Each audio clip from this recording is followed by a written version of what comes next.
Aurangzeb's death, the Mughal Empire was slowly disintegrating. Larger milieu is where I posit Hyder as this young boy who was born to a army commander of the Nawab of Sira, this man called Fateh Muhammad. And quite ominously, when he's born, the astrologers predict that he will ensure his father dies. The child is about 3 or 4 years old. Fateh Muhammad is killed. Further compound the insult and the injury, these two young boys, Hyder, who's 4, and his elder brother Shahbaz, who's 8, they are put inside a kettle drum or a nagada and beaten on till they actually faint and so on. Talk a lot about Hyder Ali in your book. I mean, at first, the first 300 pages, you don't even come to Tipu. You're still on Hyder Ali, and why? And then, first I was wondering, why have you talked so much about him? Then I realized, to understand Tipu, you need to know about his Correct. about his father and what made Tipu the man Correct. he was. So let's start with him, because they are so radically different from Yes. each other, and yet there are a lot of similarities. Correct. Yeah. So explain to me about Hyder. So along with Hyder, I think I've also posited him in the larger politics of the time. The 18th century, which was, I think, a time of intense chaos, political flux all over the country. Chhatrapati Shivaji Maharaj had, of course, in the previous century died. Sambhaji had been captured. The Maratha Empire, the Peshwas had still not become powerful. It was still in the formation. With Aurangzeb's death, the Mughal Empire was slowly disintegrating. All these small satraps, Awadh, Bengal, Hyderabad, all, declaring their autonomy and independence. And at that time, you had the wars of succession in the Deccan, both in Arcot and in Hyderabad.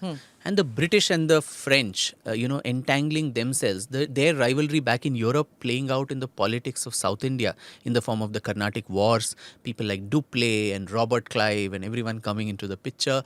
And at a time when the British were slowly, step by step, ascending. They were a horrible military power before. Even during the time of Hyder and Tipu, they just couldn't get their act together till almost probably the 1790s. Cornwallis and Wellesley. So in that larger milieu is where I posit Hyder as this young boy who was born to a army commander of the Nawab of Sira, this man called Fateh Muhammad. And quite ominously, when he's born, the astrologers predict that he will ensure his father dies. And so all of them suggest that please give the baby poisoned milk so that it is killed and your life is saved. And Fateh Muhammad actually rejects that and lets the baby live. But quite perversely, that prediction comes true when the child is about 3 or 4 years old. Fateh Muhammad is killed in a battle, and he owes a lot of debt to this man called Abbas Quli Khan. And to get that, Abbas Quli Khan comes and plunders Fateh Muhammad's home, all the treasures, everything is taken over. And to further compound the insult and the injury, these two young boys, Hyder, who's 4, and his elder brother Shahbaz, who's 8, they are put inside a kettle drum or a nagada and beaten on till they actually faint and so on. So at that time, his mother, this lady called Majida Begum, she rushes all the way to Srirangapatna, where I think Hyder's nephew was employed with the Maharaja of Mysore, and she pleads for mercy with the Maharaja, saying, my fatherless children, please save their lives. The Maharaja then takes pity and pays off the debtors and releases these boys. And they were 4 and 8 at that time. He also promises that once they come of age, we will enlist them into the Mysore army.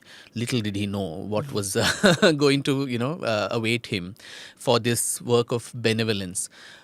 These boys, of course, Hyder, his childhood was so troubled. I think the trauma of losing his father, and that revenge, that vengefulness. So one of the first things he does after capturing power is to go and attack Abbas Quli Khan in Doddaballapur and, finish him off, because I think that revenge was brewing in him for 20-30 years.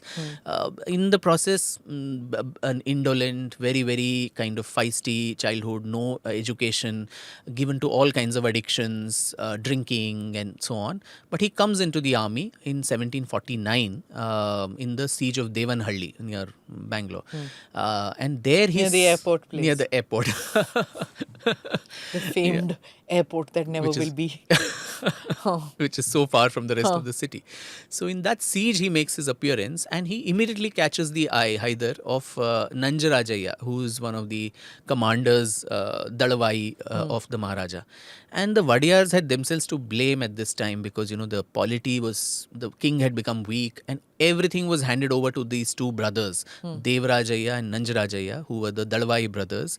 They had captured all power, corrupt to the core, embezzlement of funds, palace intrigues and coups, and the Maharanis participating. It was a mess, holy mess. And Nanjarajaya was actually the Maharaja Immadi Krishnaja Vadiyar's father-in-law. And despite that, he tries to go and assassinate the Maharaja. And his own daughter, who's the queen's wife, who is pregnant at that time, comes and stands as a wall between her father and husband and say, over my dead body you can kill my husband, and she faints. And so all this drama is going on, and in the middle of all this politics of the south which he's participating and the drama in the palace, look at this man, the cold, calculated, Machiavellian spirit that he had to run with the hare, hunt with the hounds, make very strategic moves and alliances. In 12 years, from 1749 to 1760, 11, 12 years, he is able to overthrow the benefactor who actually saved his life as a child, The Mysore and Maharaja. Mysore Maharaja, and become a Sarvadhikari, or the supreme commander.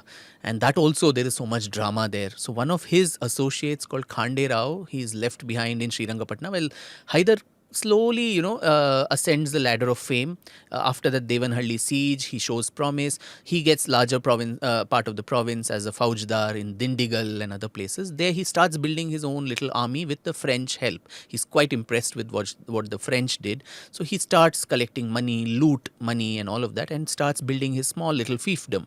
And he'd left his, accountant in Srirangapatna, the capital, Khande Rao, and Khande Rao starts conspiring with the royal family to overthrow Hyder, and they come very, very close to actually doing it. And there too, I mean, destiny is chosen. Royal family of Mysore royal family. Okay, but okay, Khande Rao, I thought Maratha. No. He was a Maratha Brahmin who was, I mean, the Maratha Brahmins were very much part of the Mysore firmament. In fact, the accounts were kept in both Kannada and Marathi, which Tipu later, threw both the languages out and started having the accounts in Persian, which didn't make sense to anybody who was there. So Khande Rao starts conspiring and using his Marathi links. I think they also write to the Peshwa to come and assist them in this palace coup to get rid of Hyder.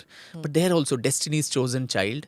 The day they were actually going to probably kill him or evict him out of this kingdom, that's when the Battle of Panipat happens.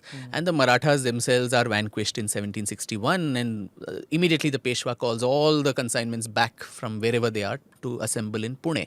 And so it's an unequal battle then between Khande Rao and Hyder, and he manages to come and take over whatever is there. And that too is a drama. The scene in court where Hyder says, I'm willing to go away. I have a lot of dues to be paid, salaries and so many things that I've done for the kingdom. Pay that, I will go and take service in our court or somewhere else. Now, so pitiable was the condition of the Maharaja of Mysore that the treasury was depleted. He couldn't even actually pay the arrears away and send him off. So in return, there's a Kararnama that is signed where he becomes the supreme dictator. All the revenue of the kingdom then has to go to him. The king is pensioned off and kept as a little stipend given for his upkeep. And the ladies of the royal family, they are weeping in that court, and they say, Khande Rao was such a great friend of ours, he helped us, please treat him with care. And this guy haughtily says, I will treat him as beautifully and lovingly as I treat my parrot. And little did they know that he would actually keep up his word literally, where he's actually kept in an iron cage like a parrot for the rest of his life in the bazaar of Bangalore, fed only rice and milk for the rest of his life. He dies in that cage. His bones apparently were seen there for decades after, even through the 1780s and so on. People in Bangalore would go there, people would mock at him and so on. So that's how Khande Rao met his sad end for The brutality that later one sees with Tipu Sultan, that brutality was there in his dad too. Yeah. Though maybe it was common to all Yes. rulers. Kingship those days was. Kingship was because you needed to send a message to everybody that you're the supreme, Correct. and also to Hyder Ali because he didn't inherit a kingdom, he didn't inherit his kingship. Yeah. So he needed to say that I can be brutal and cruel And take over. as much as a king. Yes. So you better toe my. Correct. Could that be the reason? Very much, Yeah. very much. And that inferiority also comes through so many times because in the army he was the, at the level of Nayak, Subedar Nayak or whatever. So people would, Banni Nayak re, so purposely to make him feel, That small, you're not a sultan. Not a sultan or of royal descent or something. Especially the Hyderabadi Nizams and all would not give him the time of day. time or matrimonial alliances that he tried to forge with them. I would always say you're of lesser, origin, though you're a Muslim.